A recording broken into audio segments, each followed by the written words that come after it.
Welcome, everybody. I originally titled this talk using Wardley maps in support of Lean-Agile change, but I thought a much more interesting title was actually Strategy to the People, which is what I'm experiencing at the moment. So I just like to share, these aspects of taking the strategy to the people, and why would you do that in an agile fashion, in an agile world. And also how difficult it is, and approaches to bring people into the idea of Wardley maps, also overcoming the hurdles and the resistance to actually learn them. Just to give you a very quick intro about myself, I kind of like doing this using a map, which tells 1,000 words. I have a past as a consultant. I do also a little bit of training. I have a lot of experience around Scrum, Safe, Agile. I'm a big fan of Lean as well, though the cultural elements of Lean, and not the implementations that have been done of them in the 90s or so. I like, with this, the flow system, which I think captures really the essence of Lean and Agile together in the world of IT. I also coach, and as a consultant, I was into digital, but I've evolved to think that clients and companies don't need the people that have answers, and because the answers in a complex environment are not forthcoming, they need coaches to actually help them build the capability, build the in-house sort of muscles to actually work in a fast-changing, complex environment. And as a consequence, I've gone on a journey myself to become an accredited, ICF coach, and getting effectively to apply coaching practices in helping companies in their digital change and adoption of agile methods.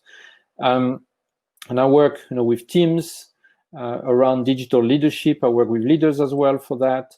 And I work around digital strategy as a main component, and digital thinking, and underpinning this is the ORSC, so relationship and organization, relationship system coaching. So it's systemic approach to coaching, working with teams. So that's for me. And I quite like, if you take it to the chat, to ask you, where are you in a position to basically help organizations with strategies? Are you in a position of leading, writing, facilitating the strategy, or is strategy really something of interest to you, but it's difficult to actually make that to play in the organizations? So if you can type this quickly to the chat, that would be helpful.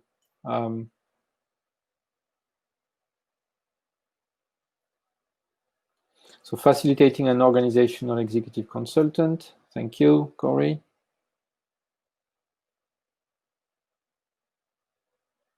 Performance and strategy, with a lot of performance and very little on strategy. Thank you. Help facilitate influence sometimes.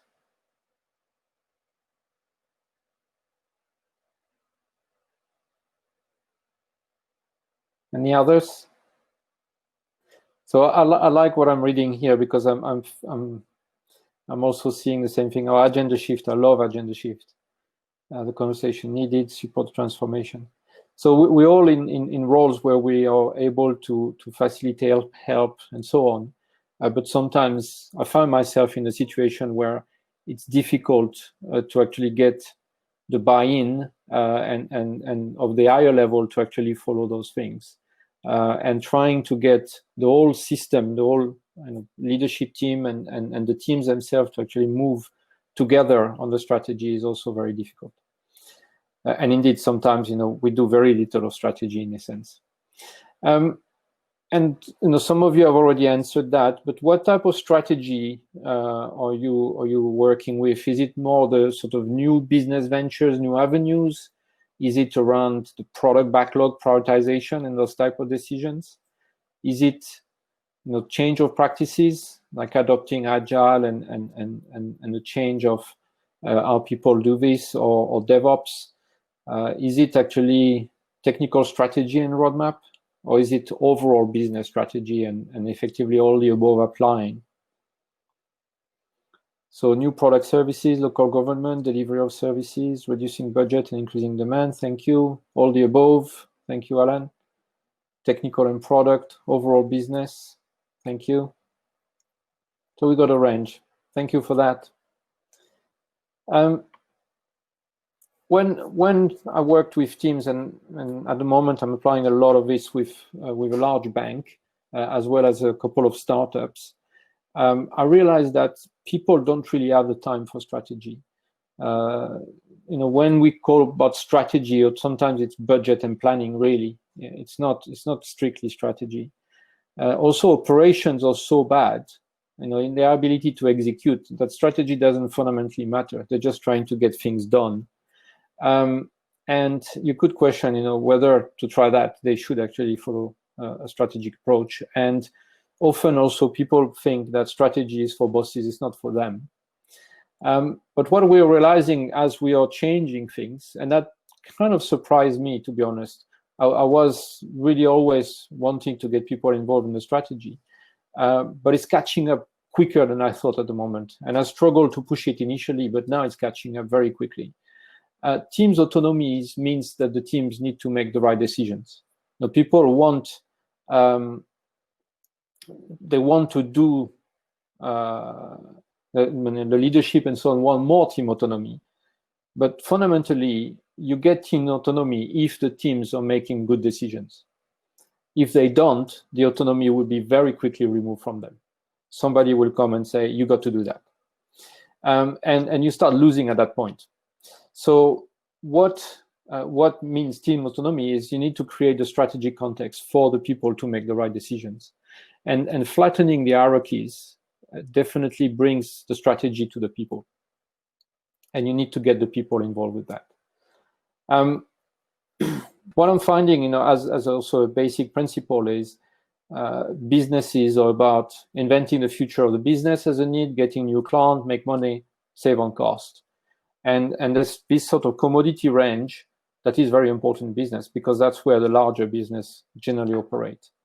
And this assumes some elements in digital that, they should experiment at one end. Sales and marketing is here to create and build the demand, find customers. They have productized their offering, and digital business is part of this. And it should rely really on digital services that rely on data, that relies ideally on outsourced commodity, with some industrialization in that process. And also, very importantly, digital competencies that should be fairly common in the business, probably getting into a commodity element as well, that people have that mode of operation with digital.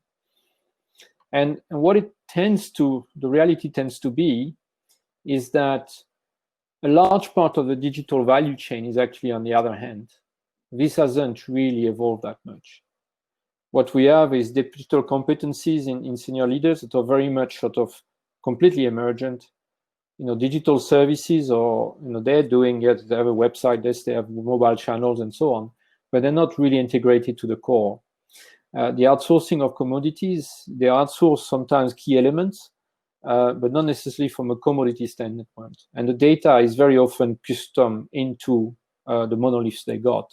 It's not actually something that has been thought through as being shared across the organization. And then what happened is they iterate on the marketing, on the products they got mainly. They rely on the digital competencies of consultants to help accelerate some solutions. And what we see as well is they are missing that complexity element. Inventing the future of the business, working with the emergence is very often missing.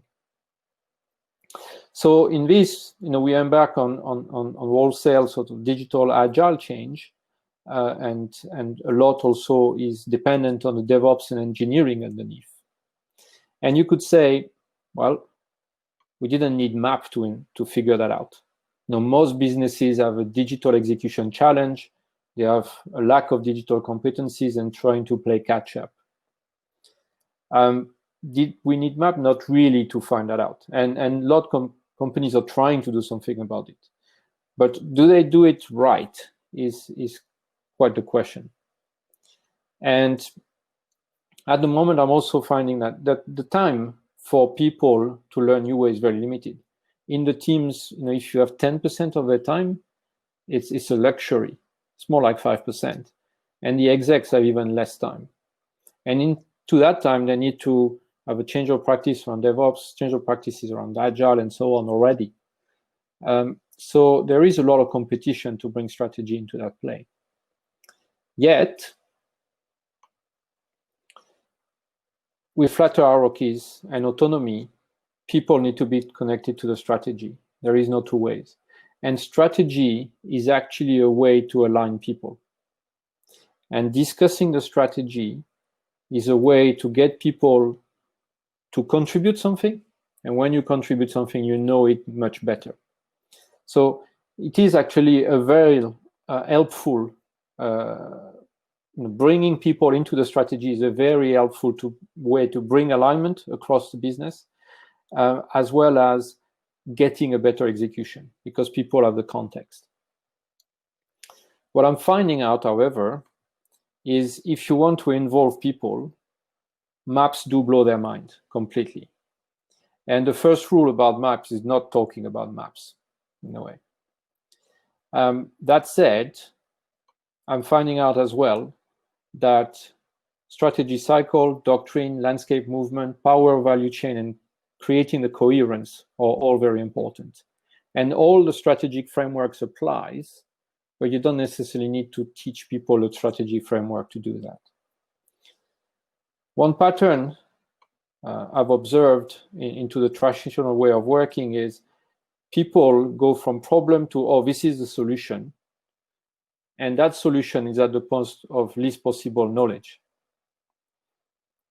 Then you do estimate, budget, commitment, and much time is spent on that. Then a roadmap, then delivery. At the point of delivery, everybody has forgotten what the problem was. What they're doing is they are really delivering to that commitment they made. So there's massive rigidity to change. There's, of course, upfront, there was a premature convergence, what it should be. And there's no autonomy, no adapting to change in the process of delivery. So in terms of the strategy cycle, what that means is we're jumping straight from the mission and the early stage of landscape to the solution and execution.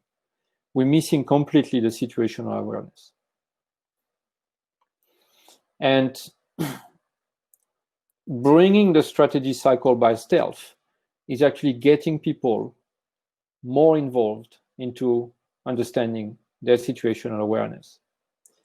And that means working with the landscape, working with the movement, the climate, and lifting their nose to understand what's happening around us. Yes, DevOps is top-notch innovation for us, but in industry it's common knowledge now. So why do we need to invent how we're going to do DevOps? Let's bring some experts. So getting that awareness is essential. What I'm also looking at is, it's not just about problem to start with, it's also opportunities. You need to bring them into the mix. Once you find those, it's about holding off solutions. Instead of imagining what the solution should be, go and think what teams should we staff with finding those solutions? What skill set, what competency do we need to bring together? It is about getting the resilience in those teams, getting the teams involved with the strategy. So think about the team first. Then get them to think about the landscape. And I know, I may actually create waves saying that, but sometimes the SWOT diagram is actually helpful at that point. It's not so much about getting them into map, it's about them starting in a simple way to get that awareness. Exploring the possibilities, decision execution, and then repeating, getting that cycle to actually inspect and adapt. What I'm also finding is the doctrine is useful. I use a slightly modified version, which, like Simon does, I'm color coding. And that is a variation of a few clowns, repeating common patterns that I've seen. I've added a couple of things in there. What I'm finding is the doctrine is slightly strategy bias. And for clients that have an execution problem first, I tend to turn upside down the phasing, focusing on the execution, and especially on the continuous improvement.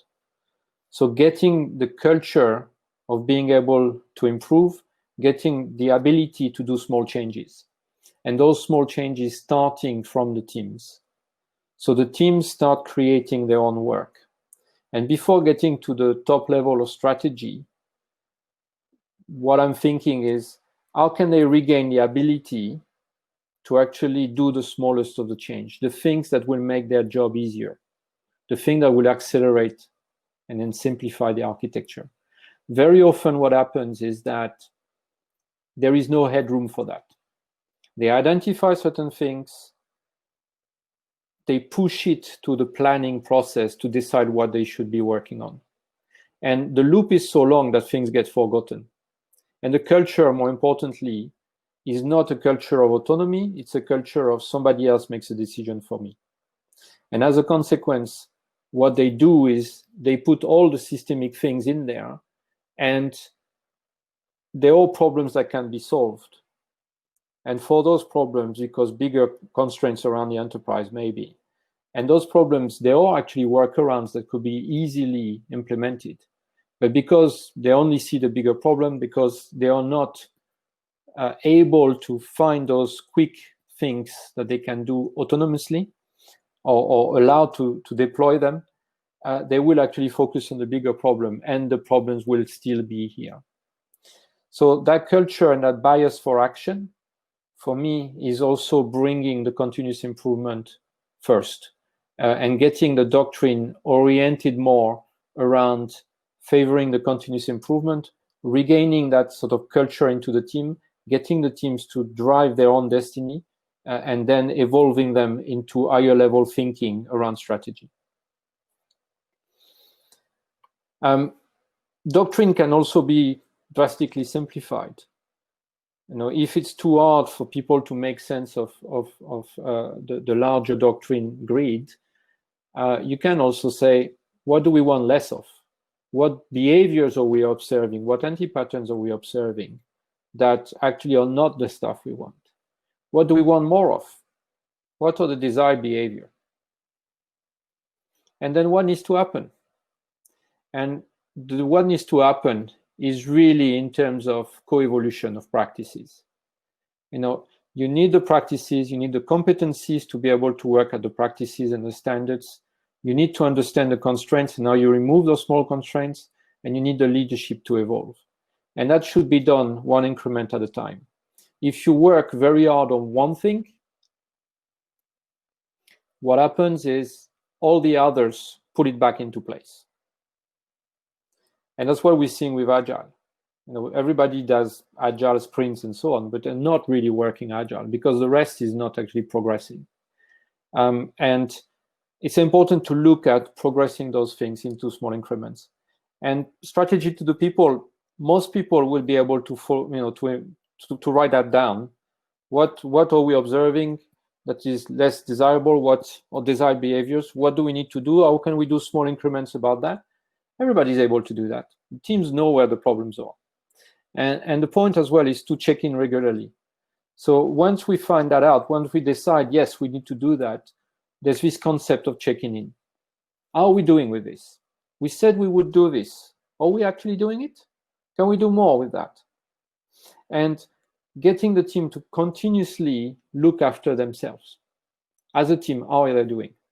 As a team, are they actually working on the stuff they said they would? And through a simplified doctrine like this, you actually get them involved. Another element for maps, and that's starting to bring that idea of a map here, is to explain to people that there is a kind of a linear flow, and you need to determine where is your business on this. And if you have stability issues with your estate, that's all you can do. That's all you're going to spend your time on. There is a production incident. Everybody down tools, we fix the production incident. And what happens essentially is you're looking at continually working on looking after continuous improvement of the current estate, you have no time for opportunities. They are sort of those inverted triangles. And as you start stabilizing your estate, you can start looking at how do we optimize that estate? How do we able to get the process of change better? How do we get some automation in this for the delivery of technology, for releasing, let's say, software and so on? And through that optimization, you're going to regain, again, bandwidth. To then, the simple element of digital strategy is to automate. Look at manual processes, automate them, and create all those elements of, initiating that real digital strategy. It's simple. You automate the stuff you got, and effectively, what is done manually is your genesis. Look at it. Those are your pioneers. They are hacking something manually to get it done. So take this, steal it, automate it. And once you get that, then you can actually reverse that into innovating. You can actually say, hang on a second, you're doing this like this, but technology could allow you to do that. Could allow you to have, AI that does this for you. And suddenly you get into a conversation with a business around innovation. And that journey, means that underlying it, you effectively creating an industrialization process that allows you to refocus on new order items around opportunities. And that diagram anybody gets. Without getting into a map, you can have your map right behind. And when they start functioning with this, understanding this, you can say, let's look at where is your value chain on that diagram. And then they start buying into maps. So I use that quite a bit. There is, of course, the zones and horizons from Geoffrey Moore, which is also very interesting. It's the same thing. You can represent it like a map. Your performance zone is the business that you do. And that needs improvement, that needs industrialization, that needs actually to continuously simplify and those things. So you can actually define the strategies in that zone, which are the strategies that you have in commodity. You can also explain that in order for the performance zones to carry on functioning, you can actually loop back to the transformation zone. And most businesses around digital, they have to actually look back to transformation for them to be able to integrate digital technology value chains as part of their business. I think I've got a question. You have to figure out where to strike the balance between execution and exploration. If you spend 100% on execution, you can only ever be linear. Yes, that's right. And actually, the previous diagram, the idea is if you're stuck at the right-hand side, yes, you should still do some element here of innovation and exploring opportunities and experimenting. As you're being able to regain to the left side, and that's a very important point you're making here, business needs to have a plan. Otherwise, what you do is you cut cost and you cut capacity, you cut people. And cutting down your engineering capability is probably the least thing you want to do in a digital business or digitalized business. You need to find a way to reuse your engineers that you save as part of the industrialization process on the growth agenda. So from the optimized level and onwards, businesses need to get on track with a growth agenda, which often is missing. And it's important for them to anticipate that growth agenda so they can reuse basically the capacity they save from looking after the estate and fixing the estate and refactoring and all this. So very important point indeed. Through the zone, we need to understand, and that's something I explain often, is that the performance zone needs to transform sometimes. And Geoffrey Moore says that through transformation, you can only really do one thing at a time. So generally, it's actually to go from the innovation zone to transform in performance, and that's, you know, you're traveling from the genesis to custom product and commodity, and digital business through cycle like this. But very often the performance zone is actually inept to serve the digital business, and therefore some transformation is needed. The other interesting element about applying the zones here is the productivity zone, which is basically the policies that govern the business. And very often those policies are designed for the performance zone, for the business they do. They're not designed for entrepreneurship that happens in the innovation zone. So getting a sense of people, I mean, for people to understand, well, we design all this for the zone to the right, and actually we need to worry about the zone to the left if we want that to perform, and suddenly it clicks. So an interesting way as well to start doing map by stealth. And I may be flamed for that, but I found useful, you know, working with engineers that have never done strategy before and getting them involved into creating a subdomain strategy and working with the domain level. A SWOT diagram, I wouldn't knock it off. It is a very simple way for people to start learning some strategic awareness. And you know, the strengths and weaknesses, you can position it around the internal landscape and connecting it with the doctrine, and the opportunities and threats, you can actually connect it to the external landscape and looking at the movement. And without talking about maps necessarily, they will understand that. And you can start having those concepts of landscape, those concepts of alignment to the pace of progress outside of the organization versus inside of the organization. And therefore that gives you an idea of movement. And you can introduce people to all those concepts using that, as long as it's done, you know, in a way that doesn't, you know, is a classic SWOT. Another view is the value chain.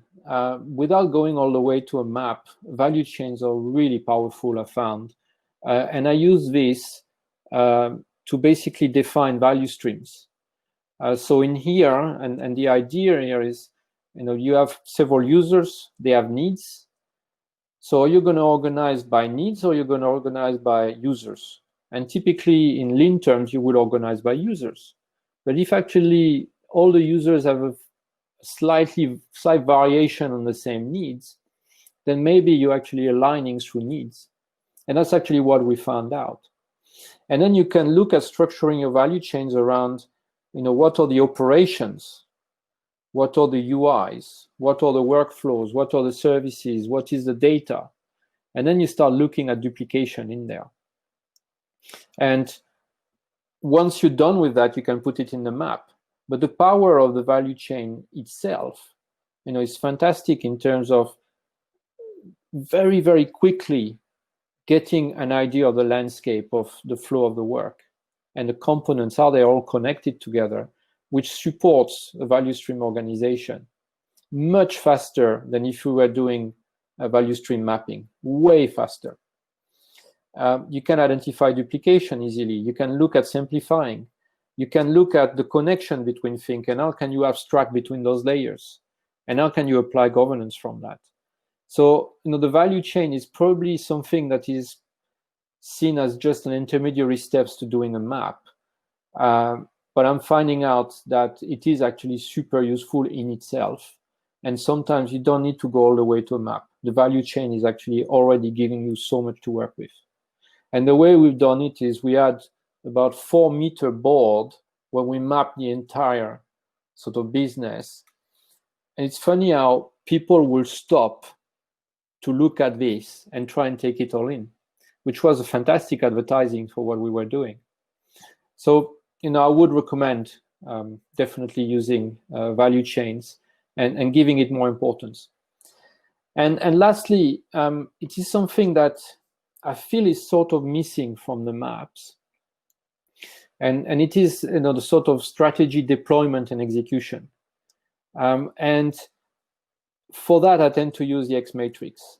And the maps, you know, serve as a lot of input to this, but then it's bringing it in execution. And you know, if you have suggestions for for other things using map, I'd be super happy for you to share your thoughts on that.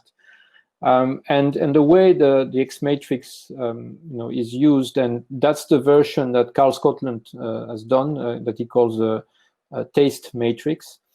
Although measures doesn't really fit taste, but in here it means taste is evidence.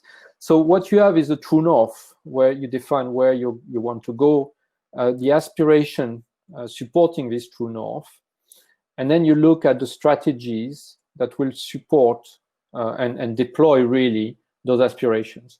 And that corner of deployment, generally you have a grid that tells you which strategies actually support which aspirations. And that creates that correlation. And once you've done the strategies, how do we measure the progress of those strategies? And I don't know if you tried OKRs before, but it's very difficult to come out of the blue with OKRs. And using, going from the strategies to measuring those strategies is actually emerging the OKRs really easily.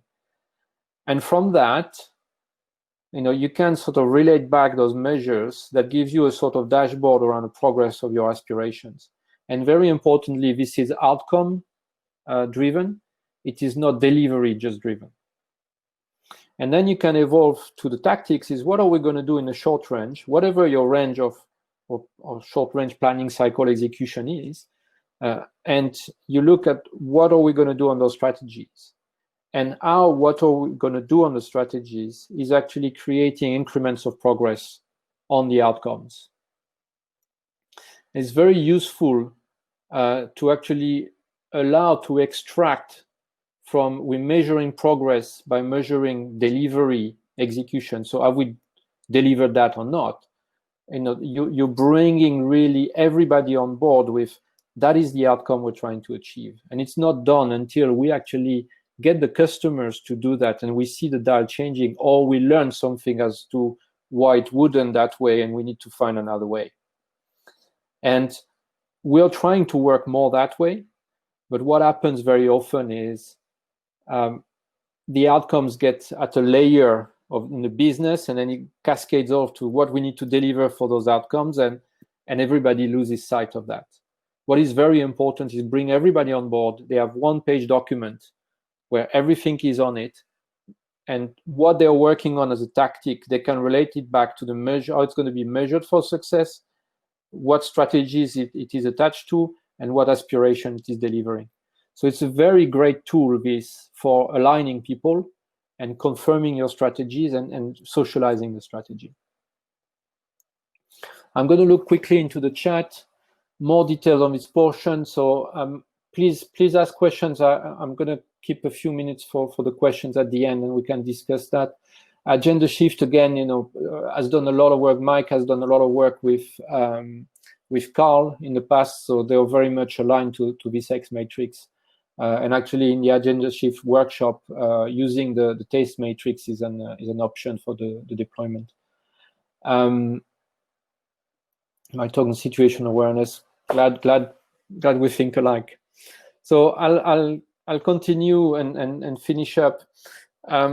What is also important is to understand the fractal levels in your organization, and ultimately this is to create coherence. And you can have this X matrix at the product level, let's say, which is basically the whole space. What are we presenting to the customers? How are we serving their needs? And at the macro level, how we are supporting this. And then you can go into more details at the domain level. And by domain, I mean things like engineering, architecture, operations, that sort of things. And they can have their own version of the X matrix as well. And likewise, if you use value streams, they can do the same. The important point to note here, it's not just a cascade. The idea is we do the top level, and the other ones, the other levels are actually adopting this, how they meet that. It's not just a cascade. And borderline, you would want to start with the bottom level up, because it's also about emergence. And the key element around this is that it is not static. you will have a refresh cycle on your tactics, you will have a refresh cycle on your strategies, and an adjustment around the aspirations. And the true north is much longer range. But those refresh cycles are basically collaborative sessions that brings the subdomains with the main domain. And that way you create basically a cascade direction and an emergent direction. So it creates the coherence of the solution overall, and at the same time, people can execute with autonomy. And of course, the same applies below around feeding a work backlogs and getting those priorities, and the people get involved with the value stream level on that, but also feeding the improvement backlog. And the work backlog tends to be a little bit top down in a way, and guided by the customers ideally. So the team is reacting to what the customer needs are and trying to meet that. The improvement backlog is also generated by the team. So it's really about what we believe needs to be improved and what small step can we do. And it's absolutely essential to make this part of the strategy. And creating headroom for a small improvement and creating a bigger sort of loop for system level improvements. So it can be really simply done. It's a question of deploying this, identifying the right systems, so teamwork systems, and getting them that autonomy to do this. And then, of course, it's informed by all I said before around the strategy cycle. So in summary, Agile really involves distributing the strategy. And if people think we have an operation problem, it's not about strategy. Let's fix our operational problems first, and then we get people to have a little bit of a taste of strategy. No, Agile definitely distributes the strategy. And by flattening effectively hierarchy, people need to be involved with strategy. So it's key to make it simple, meet the system where it is. If all they can learn and apply and work with right now is a SWOT diagram, live with it. At least it starts creating that situational awareness. Use maps probably by stealth initially. Use simple diagrams where they can get it just by looking at it. And then get them to understand deeper and deeper, then a bit of value chains. And then, oh, shall we marry that diagram with the value chain? Look, we've got a map. And suddenly you have brought people into that strategy thinking.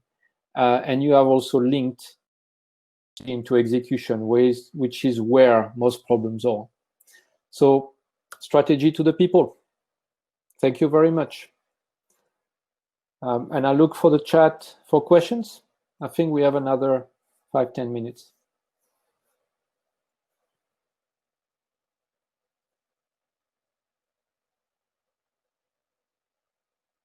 So I'm trying to pick up 4DX is a really great extra perspective. Thank you. I need to have a look at that. Meet the system where it is. Yes. This is part of the heritage of systemic coaching as well. And I've seen as well something around, in change, you have to meet the system where it is. And in systemic coaching, we tend to say that a system is like, and no pejoratively, but it's like an 800-pound gorilla. If the gorilla doesn't want to move, it's not moving. And I've seen some instances where we purposefully created disruption into the system to actually create that dispositional shift into it. So it's about shifting the context, and the system will adapt to the context. So when people say, for instance, work on the culture, it's all about culture. At the end of the day, you change the culture by shifting the context and letting the system adapt. So it's all the concepts of enabling constraints and all of this that you find in the Kahneman framework. So very much around that. Very often, and I love a book called The 5 Dysfunction of a Team, where there is a concept of artificial harmony. If you don't meet the system where it is, they may nod along, but it's an artificial harmony. And you need to extract out of that so that there is really movement, and people, are involved into generating that movement in a sense. Otherwise, they won't follow.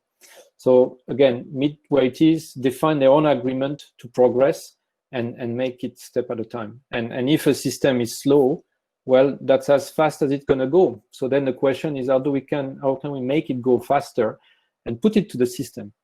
What's holding us back here? And often it's higher level. Amplitude North Star framework. I haven't seen that, but I will look at it. Thank you very much. I wonder if such a broader skill drive on strategy had an effect on executive. I imagine it might light a fire under them to get ahead again. Super interesting question. What we have at the moment, and some executive are lost. And I'm saying to an executive on one area, all your people are doing their strategy, and it's not getting together because you're not doing a strategy for the higher level fractal, higher fractal level. And don't go and sit with them to do their own bit and understand their own bit. Just lead from the front with the higher level bit and allow them to contribute in it, and let them self-adjust their subdomain to whatever emerges at the prioritization of the higher domain and so on. So it's really about getting the system level right and sort of getting the same sort of way of working. And indeed, at the moment, it's amazing that you get actually the people almost overtaking the leadership. And there are some people in the leadership that are also fascinating because they're comfortable with that. They are pleased to see that the teams are gaining autonomy and making progress. And when you have people like that in the leadership, you can go a long way. So, but it's not every leader that is comfortable with that, indeed. Thank you, Ben. You mentioned a strategy cycle. Can you speak about that can tie into OKRs further? That might be something to take a bit offline, but it's about the OKRs is defining measures that everybody can collectively align behind, and that are very hard to game because most measures are gameable in some shape or way. So people need to collectively say, yeah, that would be a great idea for making progress. So they actually want to see that needle move. They don't want to game it because they have an attachment to see if what they are doing is making progress. So there is an element of this in the OKRs. OKRs as well sometimes are something that, how do we know we're making progress? Well, the best people to judge is us, and it's going to feel different. And I had a situation with a leadership team where at some point I would say, let's take a pause here and let's look at your discussions. Have we moved somewhere? And they were saying, yes, we have actually. And what was interesting is they were comfortable having conflict. And that was a major step forward for them because they will take conflict to their boss with the job of the boss to try and resolve it. And through the sessions we've been having, they were openly holding each other accountable, being comfortable discussing those sort of conflict in front of the boss, and the boss wouldn't say a word. And that was, to me, a massive positive. It means they start working as a leadership team. And conflict, we have often a fear of conflict. Conflict is good as long as it's skillfully handled, because conflict is generative. And you want to get people comfortable with it and very skillful at handling it and discussing and having often conversations around that. And when you do, you can make good progress because it's a safe environment. Nothing is left uncovered. No revenge is lurking behind and so on. People are openly sharing, openly working towards a common goal.